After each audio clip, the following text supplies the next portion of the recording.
Hermanos, Dios los bendiga a todos en el nombre del Señor Jesucristo y también la bendición para todos aquellos que hoy día están como invitados. Como todos ustedes saben, estamos sumamente cerca de la celebración del Día de las Mamitas, ¿no? Y verdaderamente yo creo firmemente que ya hay poco que decir sobre las madres, ¿no? Pues sabemos, los poetas riman sobre ustedes, los bardos le dedican cantos y cantos, los sociólogos las reconocen como una de las piedras angulares de cualquier sociedad. El séptimo arte, el cine, entre otras manifestaciones artísticas, han visto en ustedes como madres un filón inagotable. Los comerciantes esperan con mucha ansia y esperanza el Día de las Mamitas. ¿Para qué? Para pingües ganancias o para equilibrar su caja con los ingresos que se van a dar en esa fecha. Y verdaderamente cada uno de nosotros sabemos personalmente qué importante es una madre. Como dije, ya casi nada por decir. Hoy vamos a apreciar las palabras de una madre. La madre del ser humano, del hombre más significativo en la historia de la humanidad. Jesús de Nazaret, que fue 100% hombre, pero a su vez 100% Dios. Poquísimas pero significativas palabras, dichos que constan en el Nuevo Testamento. Palabras sinceras de una dama, escúcheme por favor, que sabía exactamente su papel en este mundo, que pueden ser vistas sus palabras como una propuesta para toda la humanidad. Repito, palabras de diálogos sumamente cortos, pero muy significativos.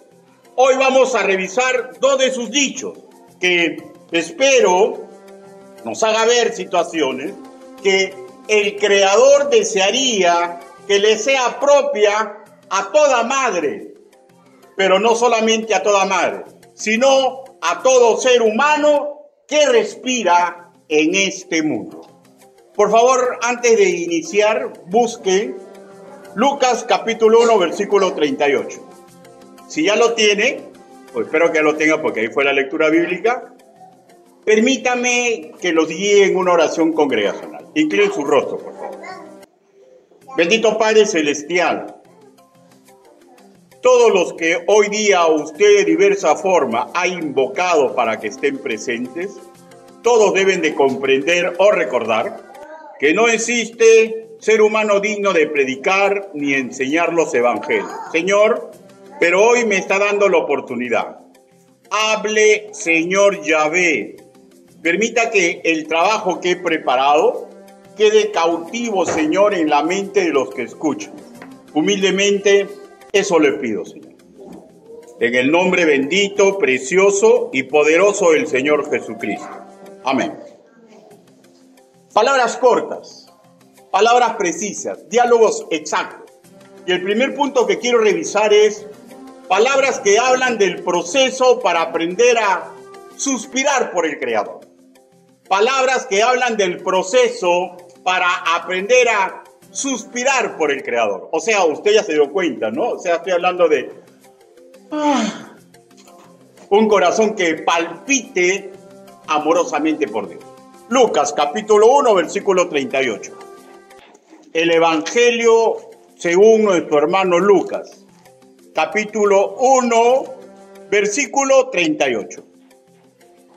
Entonces María dijo: He aquí la sierva del Señor, hágase conmigo conforme a tu palabra. Y el ángel se fue de su presencia.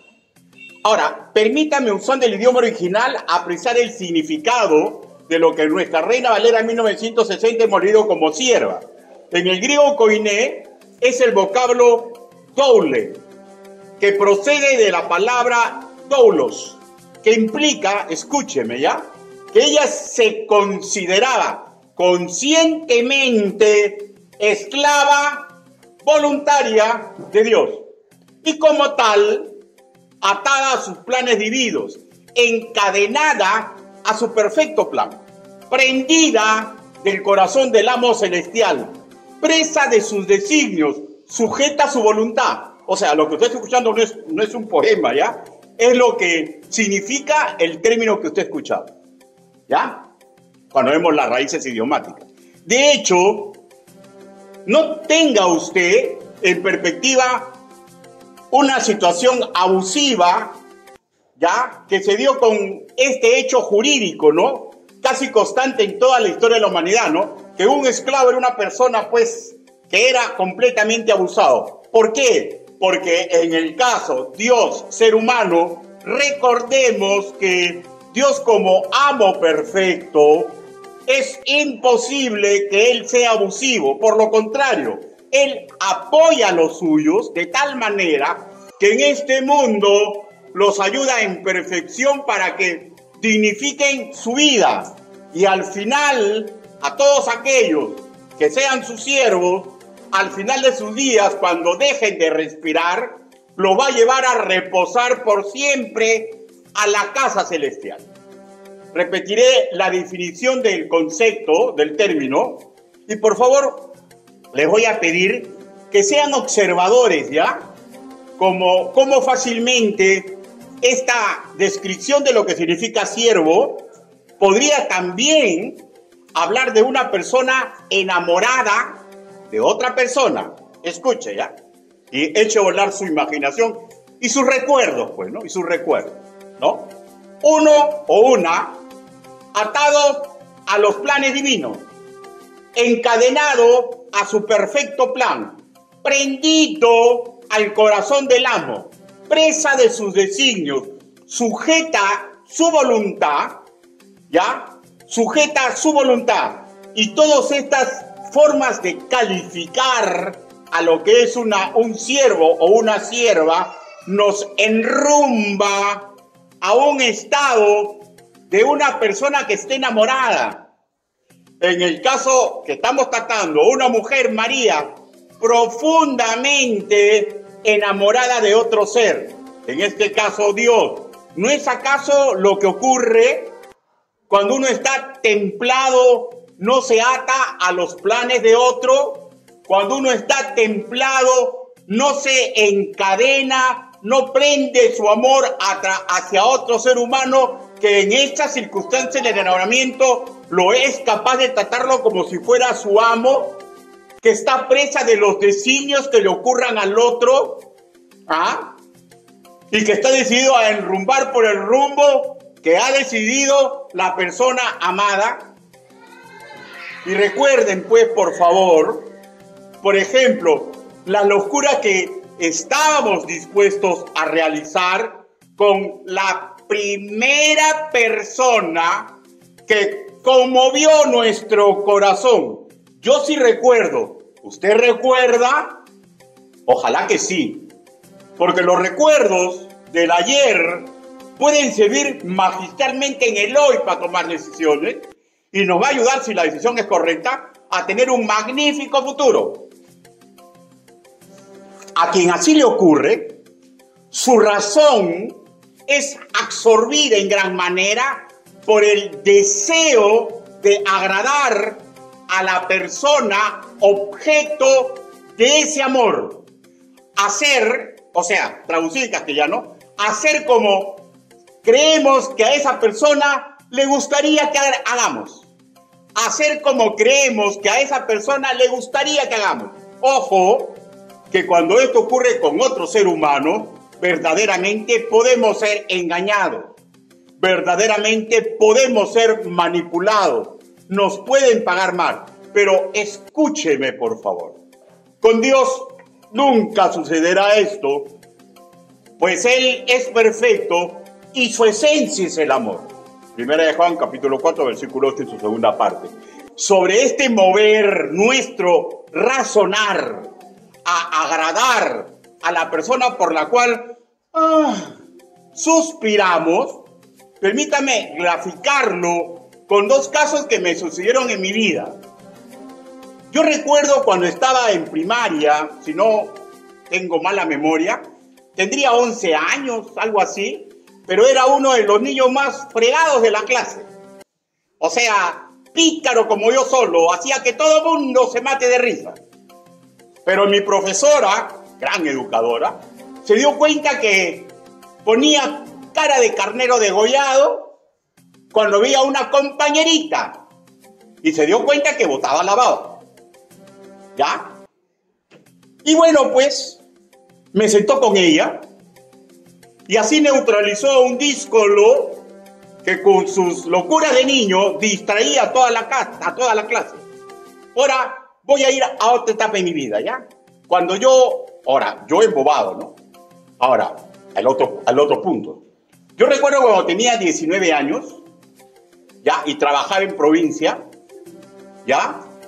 Habían señoritas de 15 años, 16 años, ¿ya? Que iban y tocaban la puerta, pues, ¿no? de mi cuarto, ¿no? Y se me presentaban a veces en la comisaría, se acercaban y me decían, jefe, ¿no tiene ropita para que le lave? Y decía, ¿y cuánto me vas a cobrar? No, lo voy a hacer gratis. Y mis compañeros me decían, ten cuidado, porque eso significa que esa chica está dispuesta a hacer todo por ti. Y ahí empieza el peligro. Entonces yo muy salomónicamente decía, no, muchas gracias, tengo una persona que me lave, ¿no? Y se terminaba el asunto, ¿no?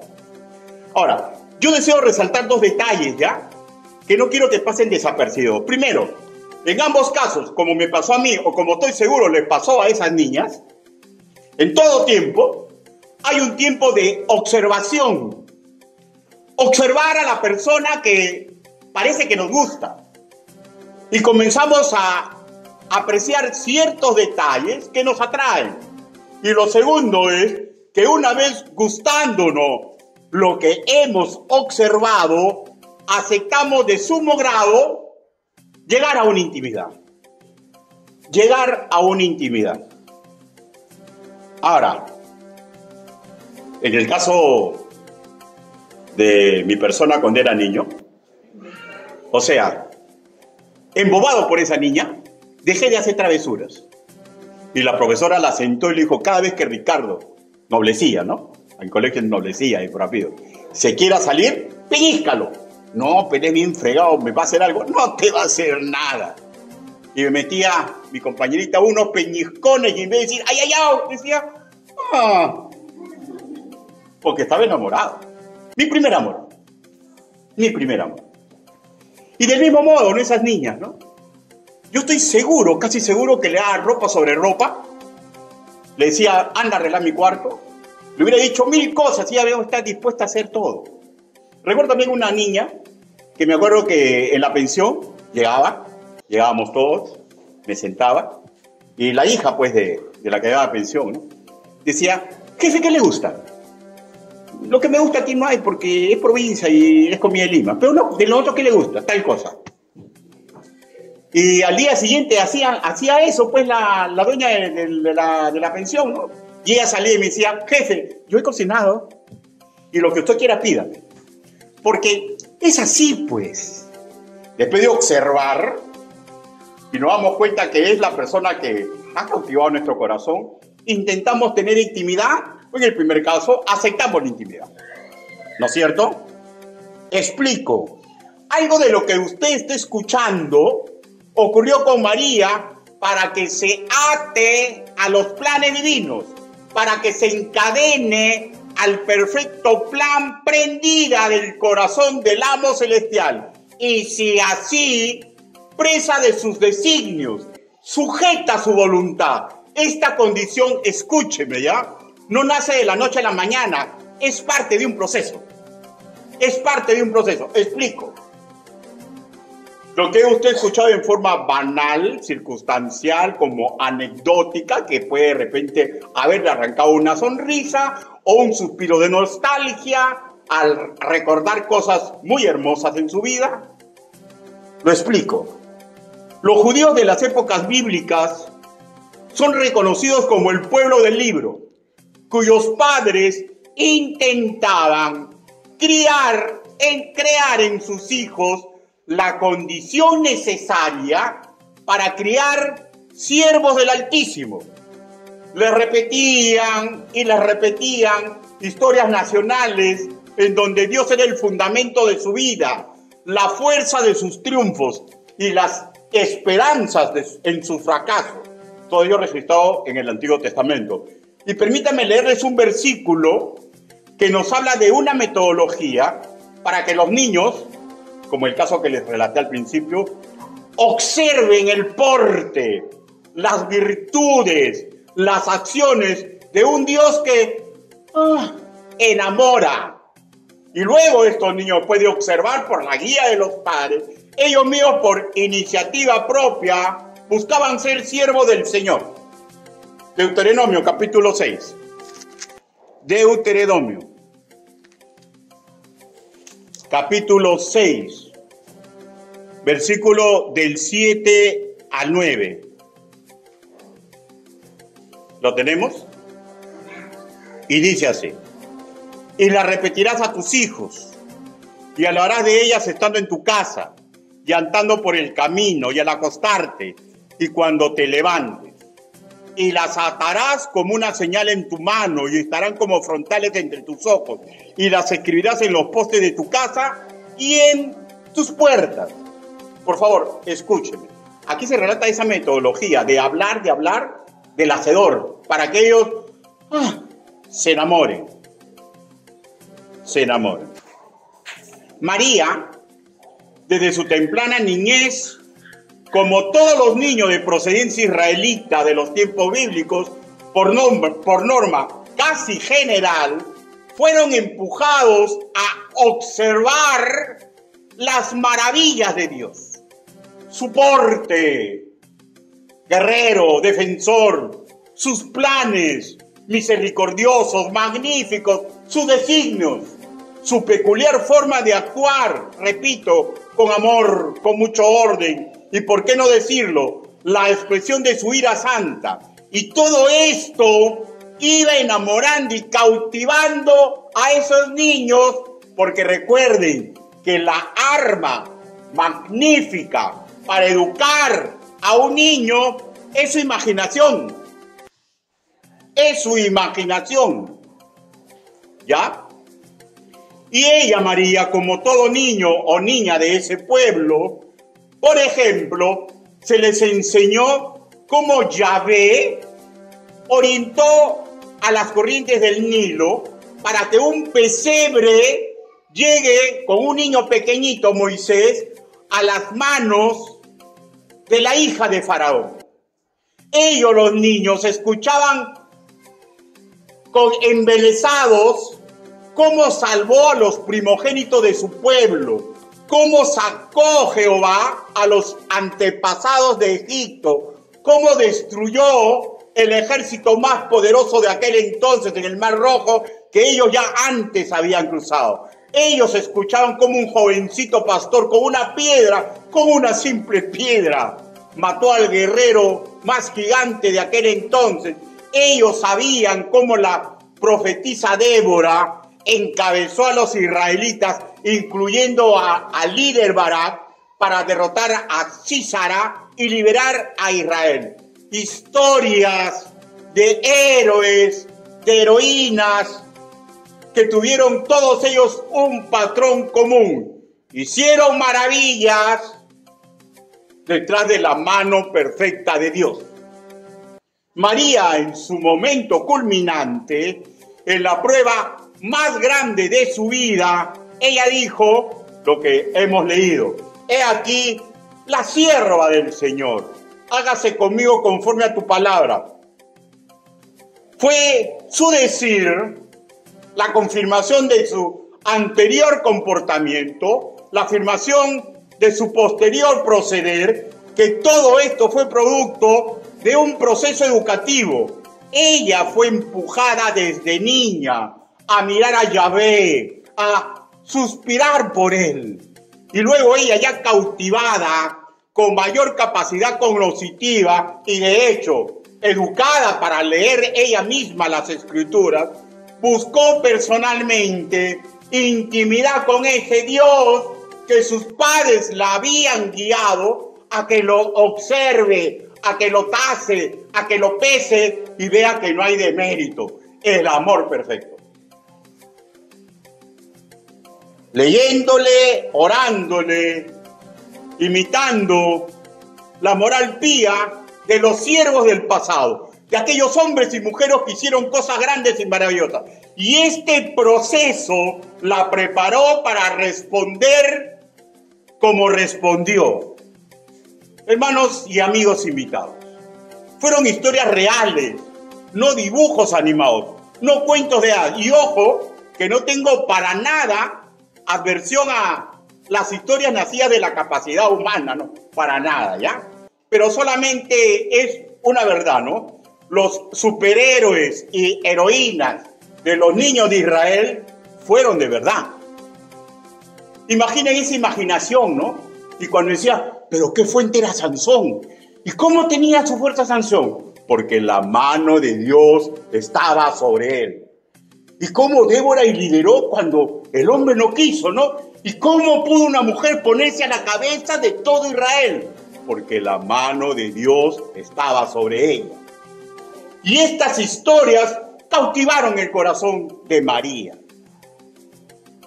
Detrás de todo un patrón común, el fundamentador, un Dios que enamoraba con su porte, con su prestancia, que hacía que ella y cualquier niño israelita se enamore de sus deseos, de sus designios. Y repito, María, la madre de Jesús, fue un ejemplo digno de este tipo de educación. Ella estuvo dispuesta a hacer lo que convenía a los planes de Dios.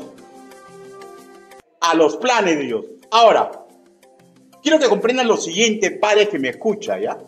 Uno lo habla, intenta guiar el corazón de su hijo a lo que le es común, ¿ya? Por ejemplo, yo soy hincha de la U, pues, ¿no? En la vida voy a guiar a mis hijos a que sean hinchas de la Alianza. Ni voy a guiarlos a que sean hinchas del Cristal. ¿No es cierto? Porque uno guía de acuerdo al amor que le es propio. La lógica indica que los padres que inician un proceso para lograr siervos del Altísimo, ¿ya? Que saben, es el mismo que usan los padres que no adoran a Dios. Porque de una u otra forma, todo progenitor empuja a sus hijos a adorar a un Dios. Este es un tema recurrente en la humanidad, ¿ya? Escúcheme, ¿ah? Todo padre, sabiéndolo o sin saberlo, colabora como educador para que sus críos, escúcheme porque es muy sumamente importante, ¿ya? Terminen atados a los planes divinos de un Dios, que puede hacer que él sabe que lo sirve o puede hacer que no sabe que lo sirve. Repito, sabiéndolo o sin saber, los padres guían a los hijos detrás de un Dios. De alguna forma, contribuimos a que ellos sean encadenados a un plan espiritual, a que ellos se prendan a un accionar, a que ellos sean capturados en un sino de vida, que se sujeten a una moral. En el caso de los israelitas, usted tiene que darse cuenta, con lo que hace y con lo que le dice a su hijo, a qué Dios está predicando. Esa es la realidad. No hay otra verdad. Y lógicamente, pues, ¿no? Hacemos lo que es propio, que ha cautivado nuestro corazón. Esa es una verdad que 1 millón de filosofías del mundo no pueden negar. Ahora, permítame decirle cuál era el amor que había capturado a los padres de los israelitas, que es lo que ellos le decían. Deuteronomio, capítulo 6, ahí nomás, versículo 4 al 6, dice así. Oye Israel, de hecho que le está diciendo a los que tienen la capacidad cognitiva para enseñar, a los padres, pues, ¿no? Oye Israel, Jehová nuestro Dios, Jehová uno es. Y le dice, y amarás a Jehová tu Dios con todo tu corazón, y de toda tu alma, y con todas tus fuerzas. Estas palabras que yo te mando hoy estarán en tu corazón. O sea, ellos enseñaban, la lógica indica que cada padre enseña lo que tiene en el corazón. Y aquí viene, y la repetirás a tus hijos.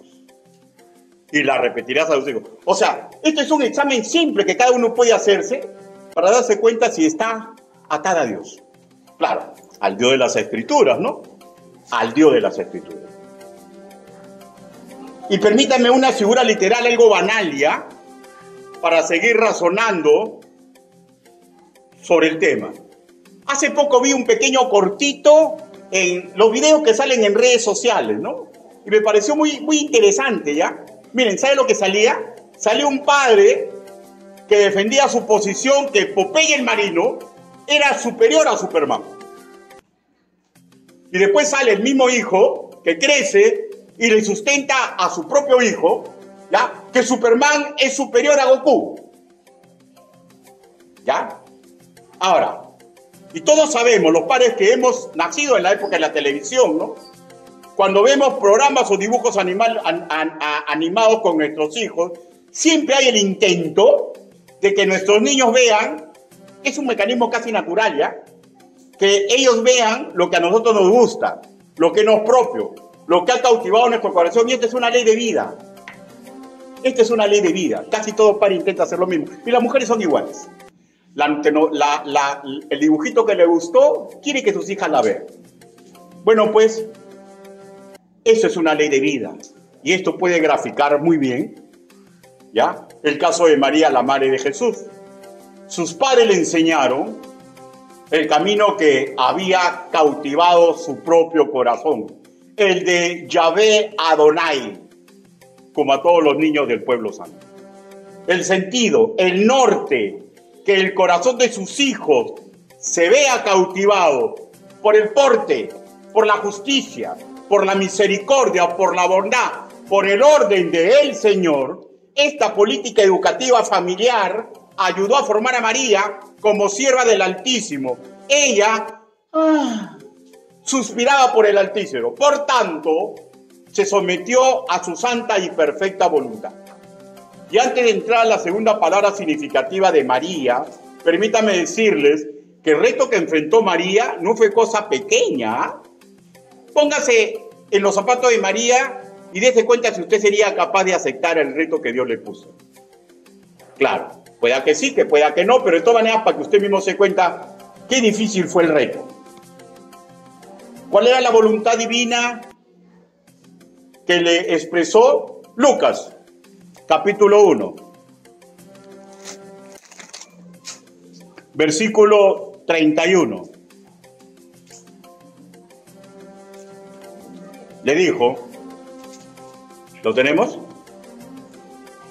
Le dijo, y ahora concebirás en tu vientre y darás a luz un hijo y llamarás su nombre Jesús.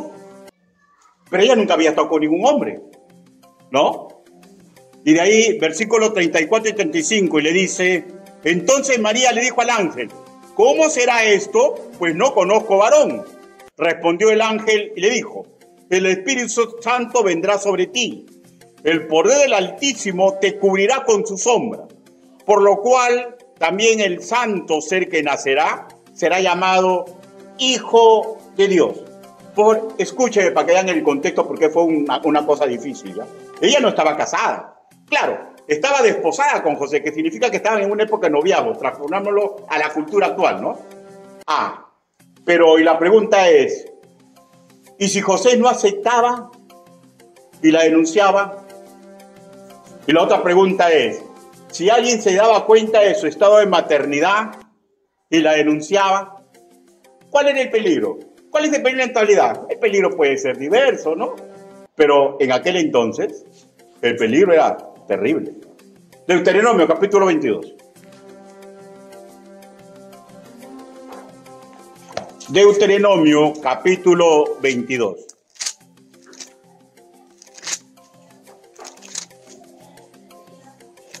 Versículo 23.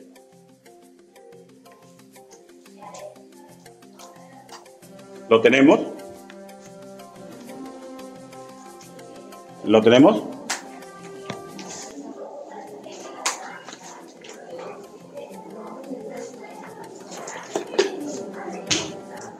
Deuteronomio, capítulo 22, versículo 23. ¿Lo tenemos? Ya, dice, si hubiera una muchacha virgen, desposada con alguno, o sea, miren, o sea, de novio, ¿ya? y alguno la hallare en la ciudad y se acostare con ella, entonces los sacaréis a hambros a la puerta de la ciudad y los apedrearéis y morirán. La joven porque no dio voces en la ciudad y el hombre porque humilló a la mujer de su prójimo, así catarás el mal de en medio de ti. O sea, si José la negaba, había peligro que ella muera. ¿No? Mínimo, el perjurio popular. Y puede hacer que en la locura religiosa que tenían algunos judíos, de repente la mataban, porque según la ley tenía que estar el culpable. Pero si José decía no, había esa posibilidad. O sea, como usted se dará, no era poca cosa lo que se le estaba pidiendo. No era poca cosa.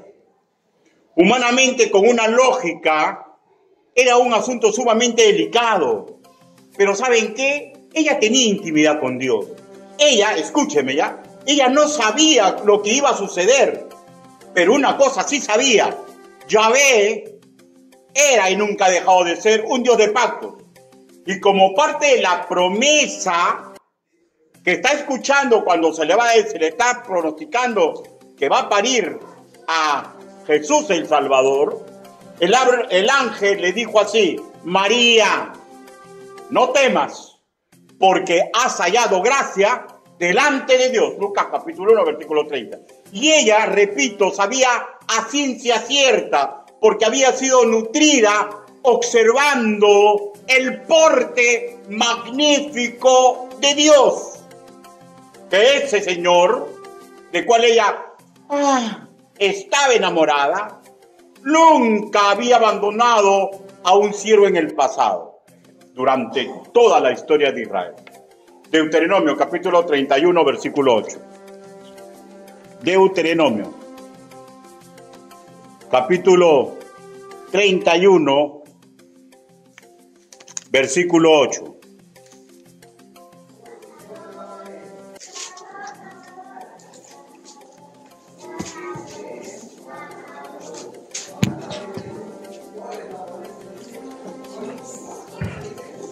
¿Lo tenemos? Dice: y Jehová va delante de ti, estará contigo, no te dejará, ni te desamparará, no temas, ni te intimides. O sea, ella sabía que tenía que someterse a los planes de Dios y que su hijo sí o sí iban a nacer. Y la lógica indica que ella lo iba a criar. No sabía lo que iba a suceder, pero confiaba en Dios, porque desde niña le habían enseñado a tener intimidad con Él y ella confiaba en Dios. Declaremos nuestra intención como iglesia. Damita que me escuchan, varones que están escuchando, en esta iglesia Bíblica Bautista Misionera Jesús el Salvador, estamos detrás de los propósitos de Dios para su vida y la vida de sus hijos. Y luchamos mansamente para criar siervos y siervas del Altísimo como nuestra mejor contribución para la humanidad. Y sabemos que para Dios no hay nada imposible. Lo que nos lleva al segundo renglón de lo dicho por María. Palabras que hablan de depositar nuestra confianza en Jesús. Palabras que hablan de depositar nuestra confianza en Jesús. Juan capítulo 2, versículo 5. Un poquito más adelante de Lucas, el Evangelio según nuestro hermano Juan, capítulo 2, versículo 5. ¿Lo tenemos?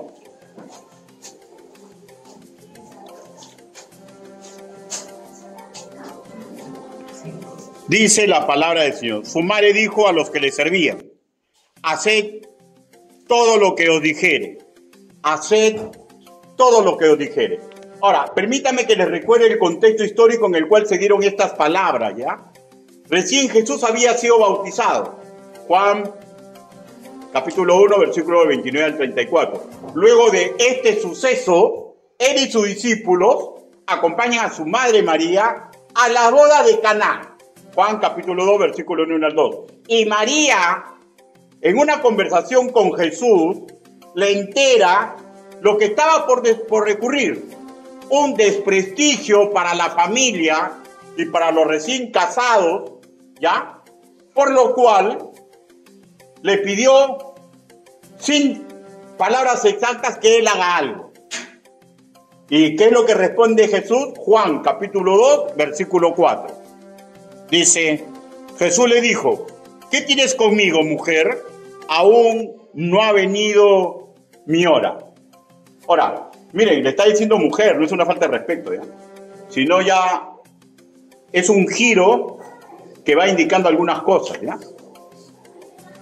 Este acto marcó el fin de sus actividades como hijo de una familia, como su quehacer principal, para iniciar su ministerio público como norte de su vida.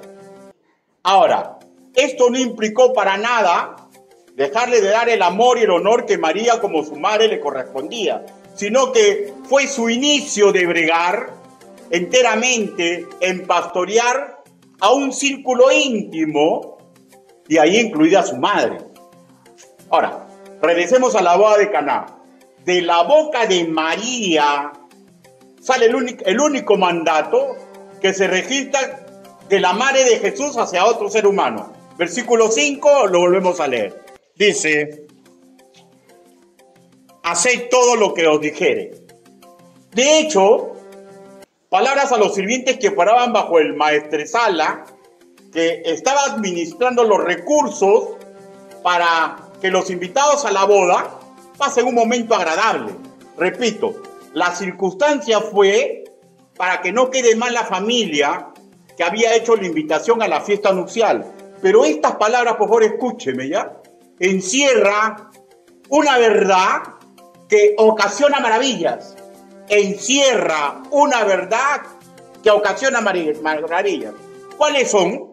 Que cuando el ser humano acepta hacer lo que Jesús ordena, lo que Jesús propone, ocurren milagros de vidas cambiadas, milagros que traen esperanza a la familia, sanas satisfacciones a los familiares de aquellos que aceptan seguir las instrucciones de Jesús, mandatos que nos impulsan a sacrificarnos por quien decimos amar, pero ya no como enseña el mundo, sino como enseña el Señor Jesús. Juan capítulo 15. Juan capítulo 15. Versículo del 12 al 13.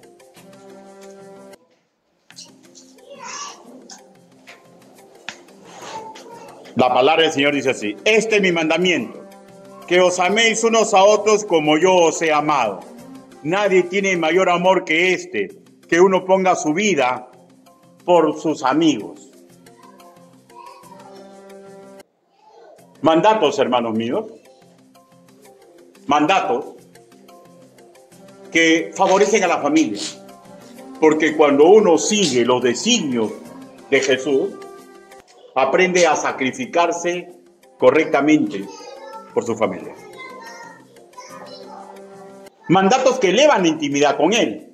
Juan, capítulo 15, versículo del 14 al 15, dice: vosotros sois mis amigos si hacéis lo que yo os mando. Ya no os llamaré siervos, porque el siervo no sabe lo que hace su señor, pero os he llamado amigos, porque todas las cosas que oí de mi Padre os las he dado a conocer. De hecho, esta situación de obedecerlo, las instrucciones que él escuchó del Padre están en las Escrituras. ¿Saben para qué es?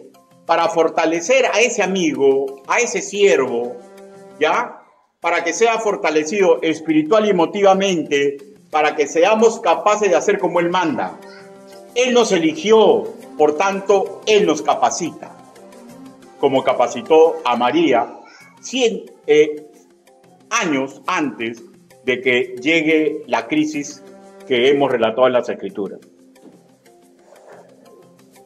Juan capítulo 15, 16 a 17. Dice, no me elegisteis vosotros a mí, sino que yo os elegí a vosotros. Y os he puesto para que vayáis y llevéis fruto, y vuestro fruto permanezca, para que todo lo que pidiereis al Padre en mi nombre, Él os lo dé. Él elige a las personas.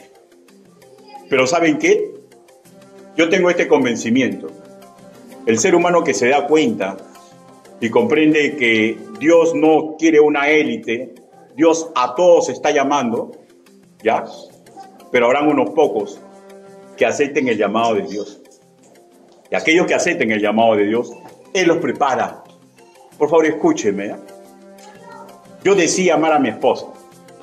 Y yo creía fielmente que la amaba. Pero la amaba como a mí me parecía que debía amar. Y en la Biblia aprendí la forma correcta de amar. No estoy diciendo que soy perfecto en amar a mi esposa, ¿ya? Pero ahora sí sé la verdad. Y la verdad me hace libre, porque cuando me doy cuenta que he errado el camino, le pido perdón. Así de simple. Lo que antes no sabía. ¿Por qué le voy a pedir perdón? Y téngalo por seguro, mi esposa también ha aprendido eso.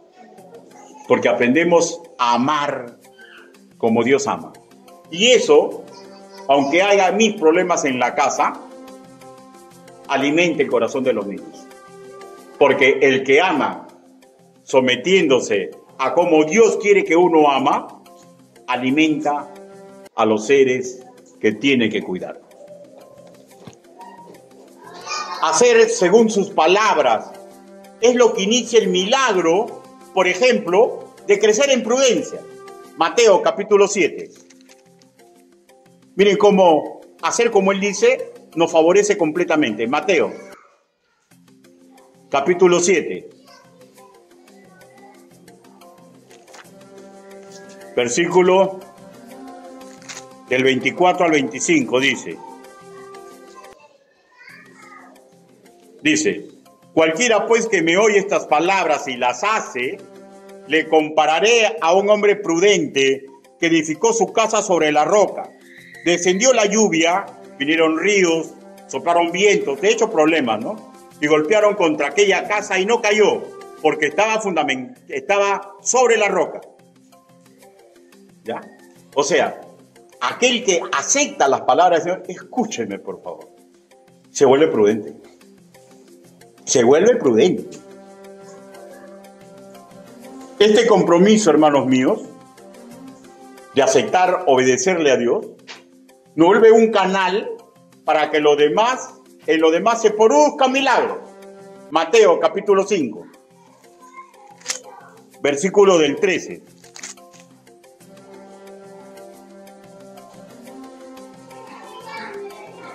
Dice, del 13 al 16 dice, vosotros sois la sal de la tierra, pero si la sal se desvaneciera, ¿con qué será salada?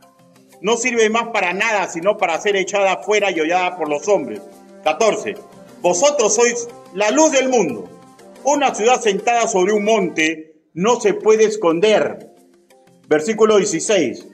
Así alumbre vuestra luz delante de los hombres, para que vean buscando buenas obras y glorifiquen a vuestro Padre que está en los cielos.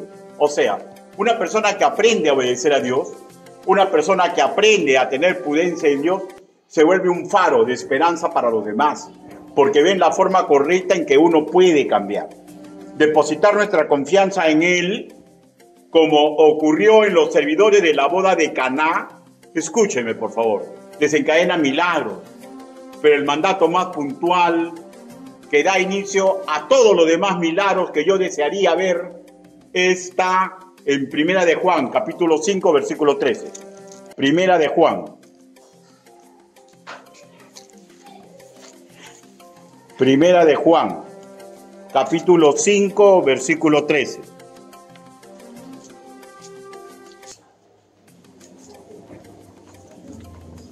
Dice la palabra del Señor. Estas cosas os he escrito a vosotros que creéis en el nombre del Hijo de Dios, para que sepáis que tenéis vida eterna y para que creáis en el nombre del Hijo de Dios. Escúcheme, por favor. Lo que nosotros en castellano pronunciamos Jesús se origina en el hebreo que nos habla de un propósito y testimonio de una misión. ¿Saben lo que significa en el idioma hebreo original?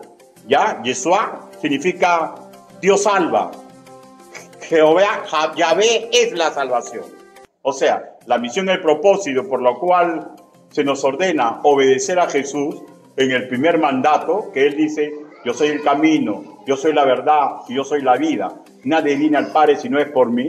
Es para tener salvación a nuestra alma. Cuando uno aprende a obedecer las palabras del Señor Jesús, es el camino para evitar las tentaciones cotidianas que nos tientan.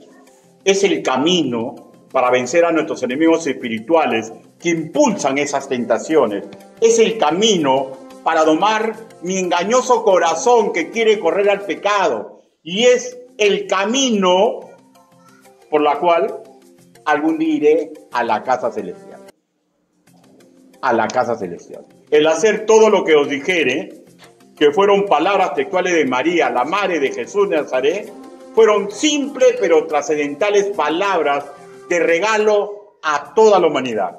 Y Él, Jesús, mediante el Espíritu Santo, a todos nos llama a salvación. A todos los que le acepten, porque Él es un Dios de pactos, asegura vida eterna. Y esa vida eterna, en aquel que decide obedecer la palabra del Señor, es lo que desencadena milagros en los demás. Declaramos nuestra intención para terminar. Damitas que me escuchan, varones que están atentos a este mensaje. En esta iglesia, la Bíblica Bautista Misionera Jesús el Salvador, estamos detrás de los propósitos de Dios para su vida y para la vida de sus hijos. Y luchamos mansamente predicando el mensaje de la salvación como nuestra mejor contribución para la humanidad. Para terminar y proceder a orar, por favor, pónganse de pie, pero primero ubiquen Primera de Juan, capítulo 5. Versículo del 12 al 13. Primera de Juan, capítulo 5, versículo del 12 al 13. Una vez que lo ubican, se van poniendo de pie, con excepción de los que están delicaditos de salud.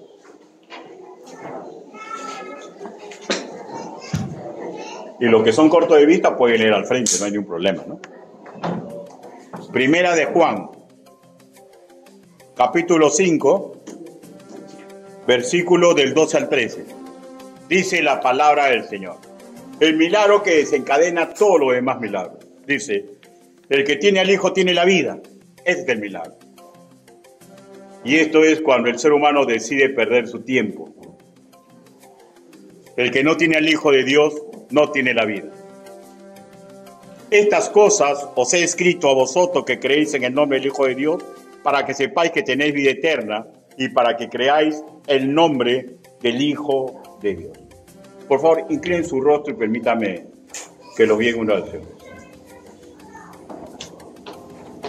Gracias, bendito Padre Celestial, porque, Señor, usted ha permitido que haya personas que escuchen, Señor, el propósito y la intención de nuestra iglesia. Señor, queremos crear siervos y siervas.